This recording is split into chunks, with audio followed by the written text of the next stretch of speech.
Revelation 5134. From the 18th of May 1951. Task of a mediator between God and humans. Receiving the living word also imposes obligations on the recipient which he must not overlook, for a divine gift is always bestowed for a specific purpose and must therefore also be utilized accordingly.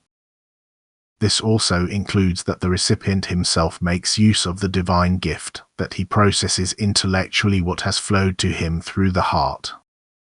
He must think through what is revealed to him, process it mentally in order to be able to convey it to his fellow human beings in his own words, if he is not able to directly convey what he has received. He must, so to speak, become the teacher of his fellow human beings, which requires a deep immersion in the knowledge conveyed to him from on high.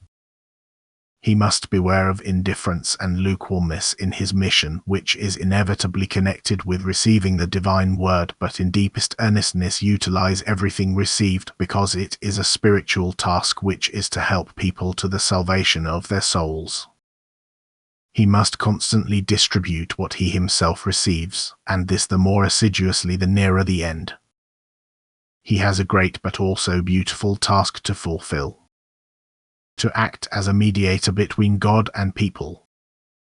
And he should constantly be aware of this task. He should not forget that his love for his fellow human beings has earned him this task, and that he must not let this love diminish, but that it should deepen through the constantly increasing adversity, so that his activity will continue uninterruptedly. He should bear in mind that spiritual hunger is to be awakened in fellow human beings, and that this is only possible when spiritual nourishment is offered to them, and only then do they feel the inner teaching.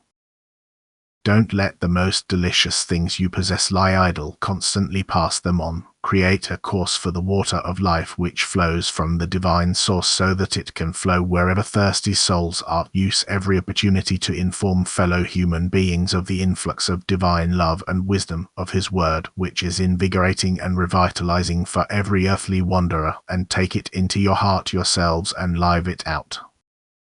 And then you will be able to speak to your fellow human beings with innermost conviction, and thus also convince them of the strength of the word which is conveyed to humanity from above, in order to help them in greatest spiritual adversity.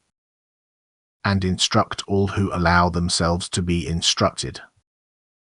Work with the pound you have been given as long as there is still time, for people will try to hinder you, and you will no longer be able to carry out your work as before. Then much seed shall already have been scattered, which will sprout where the will is good. Therefore create and work while it is still day, for the night will come when you will no longer be able to work. Amen.